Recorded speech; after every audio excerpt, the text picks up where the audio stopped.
Here's Lloyd.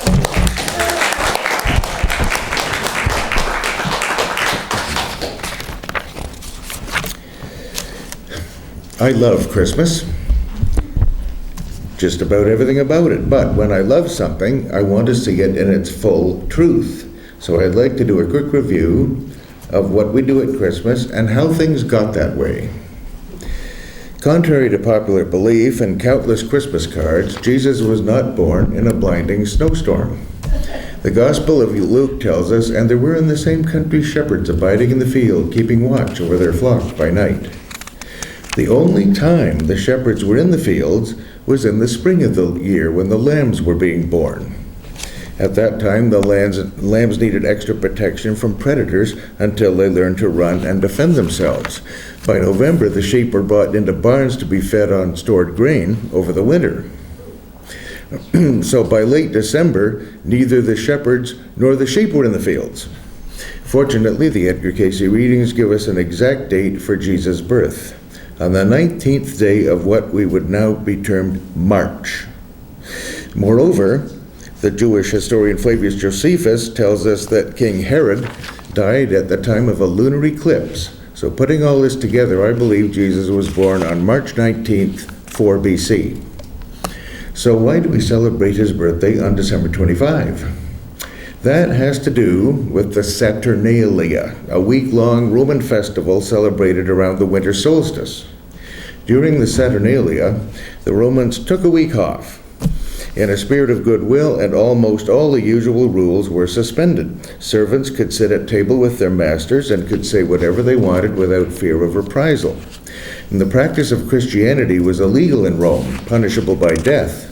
But during the goodwill of the Saturnalia, it was much more likely that the Roman guards would simply look the other way if they encountered any Christian practices. The last day of the Saturnalia was December 25th. That was the first day that the human eye could discern that the sun was actually beginning to move north again for another season of agriculture. And that day was known as Dies Natalis Solis Invicti, or the birthday of the unconquered sun.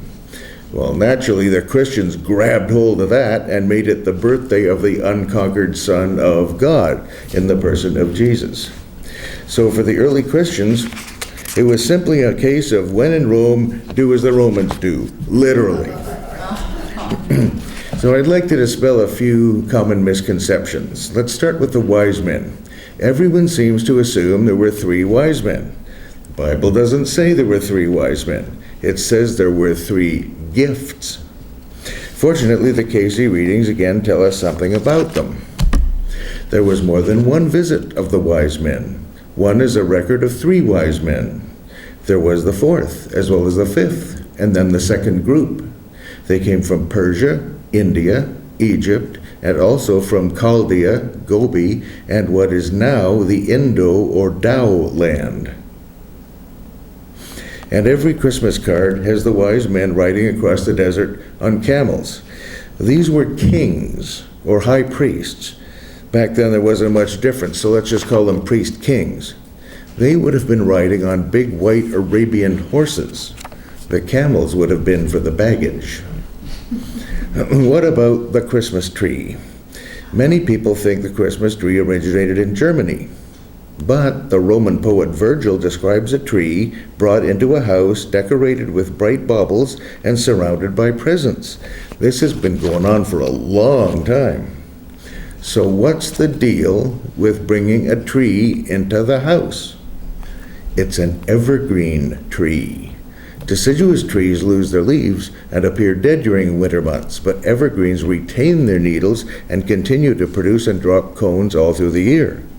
So it's all about the continuity of life and light through the dark days of the solstice and the cold season of winter. But if you thought the Christmas tree originated in Germany, you'd be half right, because in more recent centuries, there's been a huge resurgence of everything Christmas in Germany. You think Rockefeller Center Christmas tree is a big deal, or the National Christmas tree in Washington? Nothing compared to how they do Christmas in Germany. Every house, every street, every store. It's the most Christmas celebrating country in the world. In fact, the gingerbread capital of the world is considered to be Nuremberg, Germany. Gingerbread cookies, gingerbread men, houses, towns. How about the holly and the ivy? The holly plant's most prominent feature is its red berries, the seed of the plant representing a masculine energy. We have the legend of the holly king, for example. The ivy is a slender creeping or climbing vine and represents a feminine energy. So when you put them together in the same place, you get a lovely Christmas carol and a pagan fertility symbol all at once. They also give us the Christmas colors of red and green. Based on the holly and the ivy, those colors represent a balance of masculine and feminine energies. The holly king and the oak king represent winter and summer in various folk traditions. At midsummer, the oak king is at his height. The holly king regains power at the autumnal equinox, then his strength peaks during midwinter, at which point the oak king is reborn, regaining his power at the vernal equinox. How about mistletoe?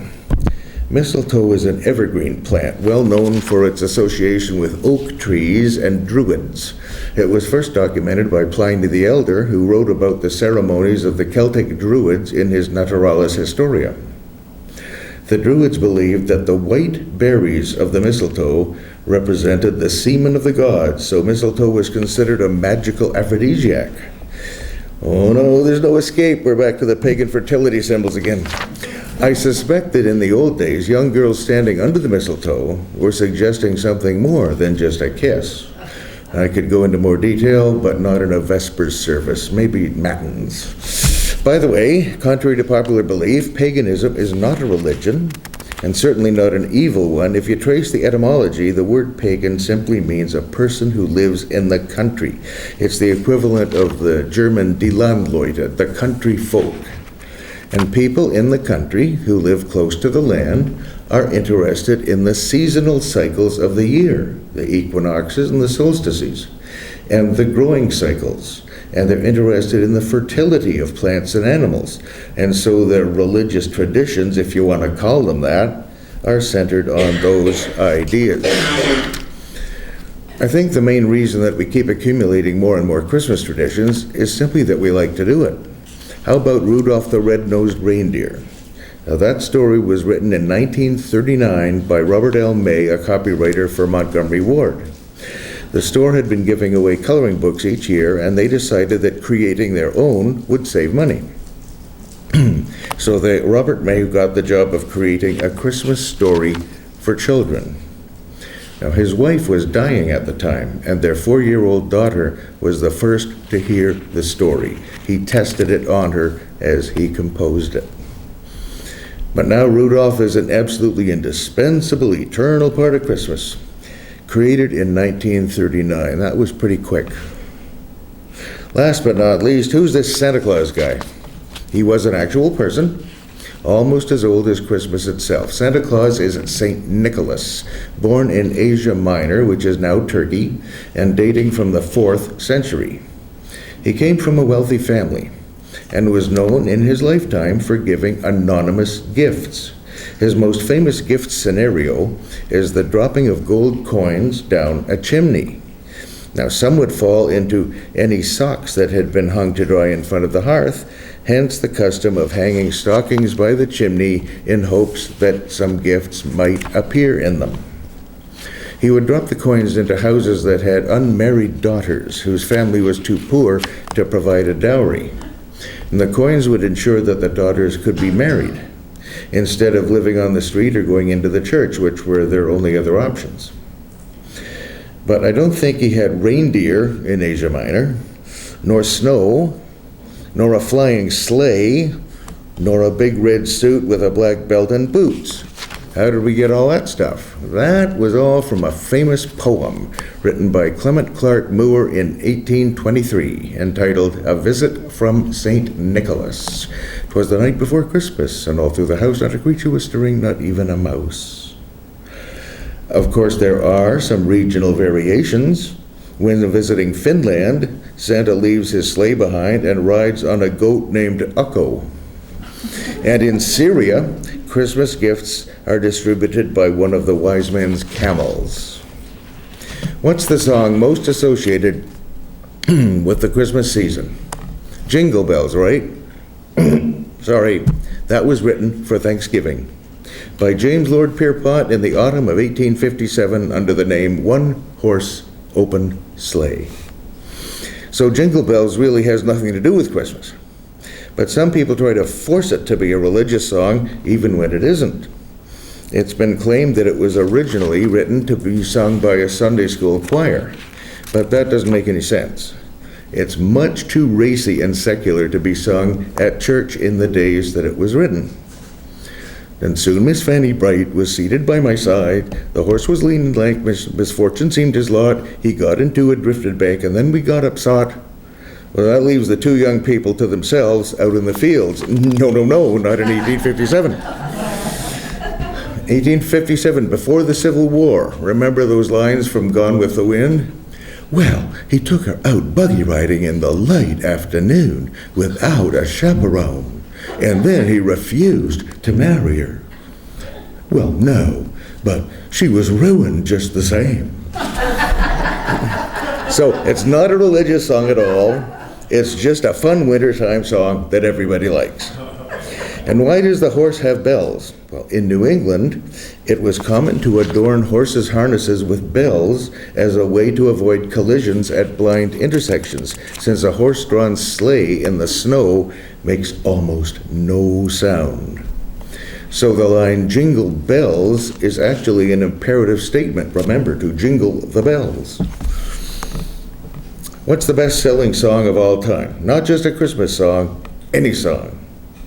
White Christmas. 1942, from the movie Holiday Inn, sung by Bing Crosby and the Ken Darby Singers, with John Scott Trotter and his orchestra. And written by that nice Jewish boy, Irving Berlin. See how all these contributions come together. And when the heck are the 12 days of Christmas anyway? Well, Christmas Day is the first day, not the last. They're December 25 to January 5 until the next liturgical season of Epiphany, which starts on January 6th. And why does Christmas, or Christmastide, last for 12 days? Most holidays are just one day. Some Jewish holidays are 2 days, or 8 days. Some Christian holidays were 8 days long and were known as octaves, such as the octave of Epiphany, until Pope Pius XII abolished all but 3 of them in 1955. So why does Christmas have 12 days? 12 disciples? Nope. Because Christmastide came from Yuletide. Once again, a Christmas tradition came from a pagan tradition. The 12-day festival of Yule was mainly from the Norse land and honored the Norse god Odin, known as the Yule Father. This also gives us the Yule log and Yule tide and Yule everything else. The Yule log was a whole tree trunk, meant to be burned for 12 days in the hearth. Keeping the Yule log burning for 12 days encouraged the sun to move again from its apparent standstill at the solstice. And everyone would take turns feeding the length of timber into the fire as it burned. And part of it was saved to light the following year's Yule log. In the meantime, pieces of the burned wood were kept around the house in all sorts of places to ward off a range of misfortunes. Now, the Christian church was always great at playing the game of, if you can't beat 'em, join 'em. So in AD 567, the Council of Tours proclaimed that Christmas should extend all the way to Epiphany, creating the 12 days of Christmas. And note that etymologically, the word Yule is older than the word Christmas by several hundred years. And what's the last day of Christmas? January 5th. 12th night. In England, the celebration of the night before Epiphany, Epiphany Eve, is known as 12th night, and it was a traditional time for merrymaking and drinking the wassail. The Yule log was left burning until this night. Wassail is a beverage of hot mulled cider, drunk traditionally as an integral part of wassailing, a medieval Christmastide English drinking ritual intended to assure a good cider apple harvest the following year.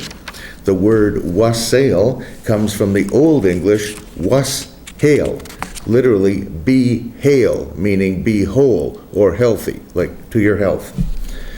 Before we leave the 12 days of Christmas, how many gifts would you have if you received all the gifts in the 12 Days of Christmas song as each gift is mentioned?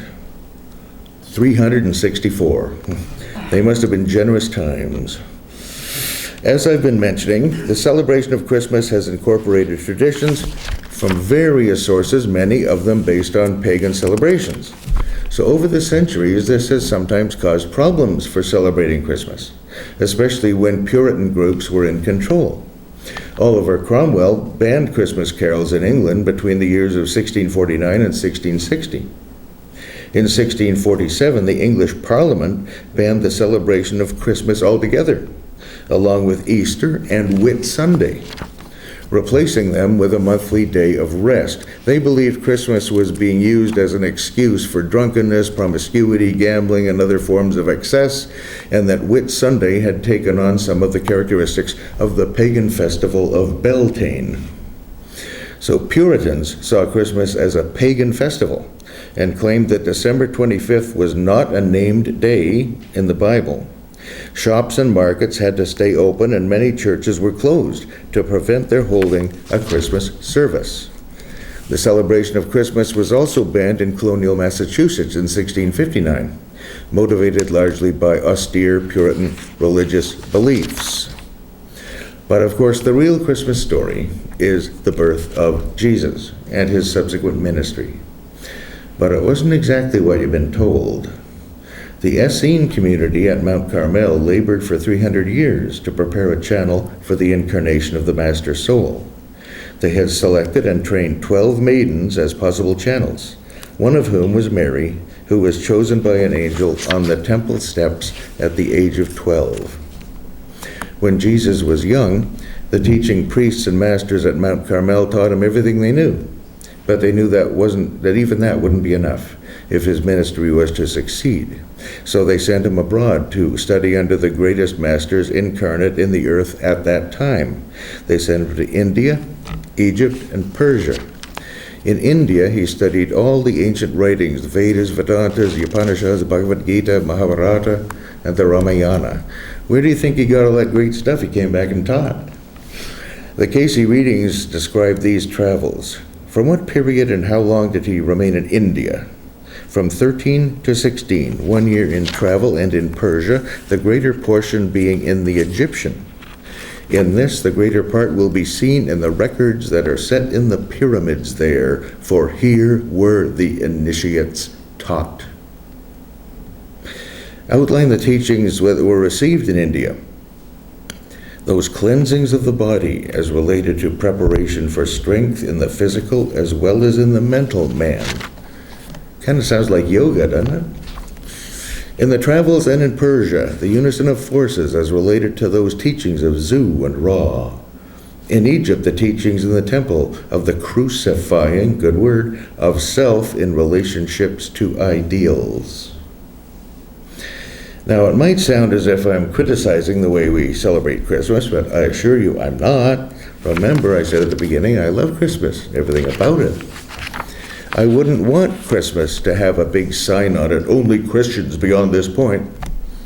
Yes, it's literally Christ's Mass, the celebration of the birth of Jesus, but it's also a festival of lights that every group of people in the Northern Hemisphere has always celebrated around the winter solstice for thousands of years.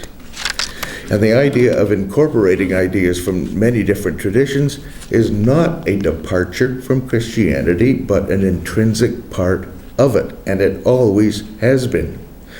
When Paul the Apostle spoke in Laconia, mention was made of Jupiter and Mercury, gods with whom the Greeks and Romans were familiar. When the Catholic Church sent missionaries to foreign lands, they knew they would never be able to stop the people from visiting the sacred tree or the holy river or the healing ground that they'd been using for centuries. So they built their churches at the existing sacred sites. And in those early days, they were wise enough to know whether the sacred site has a masculine or a feminine energy, and they direct a shrine either to Jesus or Mary accordingly. One of the most beautiful examples of Christianity adapting to other cultures occurred in Ontario, Canada, among the Huron Nation, also known as the Wendat people. In 1643, Father Jean de Brebeuf, a Jesuit missionary, wrote a Christmas carol adapted for the native people. He wrote it in Wyandot, the native language of the Wendat, but here are a few excerpts in English. "'Twas in the moon of winter time, when all the birds had fled, that mighty Gitche Manitou sent angel choirs instead. Within a lodge of broken bark, the tender babe was found, a ragged robe of rabbit skin enwrapped his beauty round. The earliest moon of winter time is not so round and fair as was the ring of glory on the helpless infant there. The chiefs from far before him knelt, with gifts of fox and beaver pelt.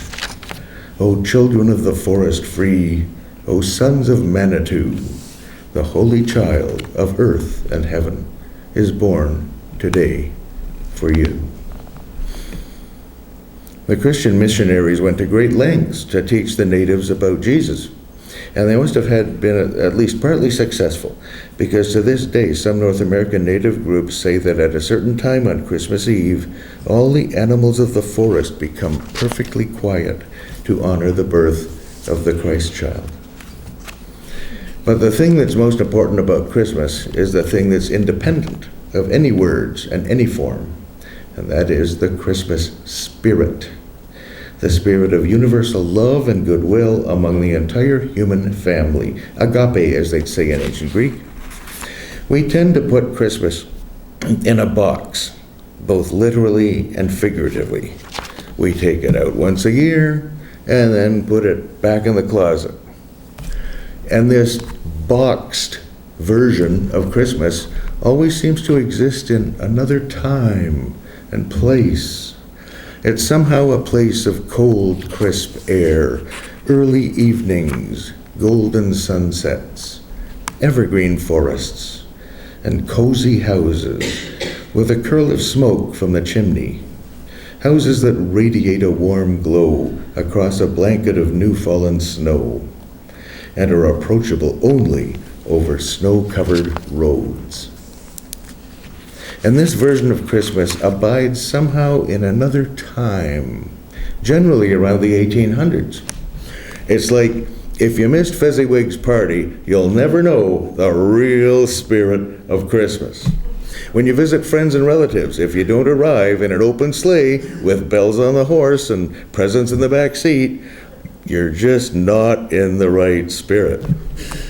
At the Christmas dinner, if it isn't illuminated by candles and kerosene lamps, you're just not doing it right. So our challenge is to make Christmas just as real right now as it ever was. And the spirit of Christmas present explained to Ebenezer Scrooge, we spirits of Christmas do not live only one day of the year, we live the whole 365. So is it true of the child born in Bethlehem? I can't say it any better than they do in the song, Word of the Father, now in flesh appearing. That's exactly what happened. Heaven and earth seem to move a little closer at this time of year, and it's easy to feel that energy here, now, in this space, and especially in a few minutes when our faith is illuminated by the sacred fire of the candlelight. And tomorrow morning when we step outside and take our first breath of a brand new Christmas day. The question is, how long can we retain it? So let's play a little game. Let's see how long we can hold the energy. Thank you very much. Merry Christmas, and God bless us, everyone.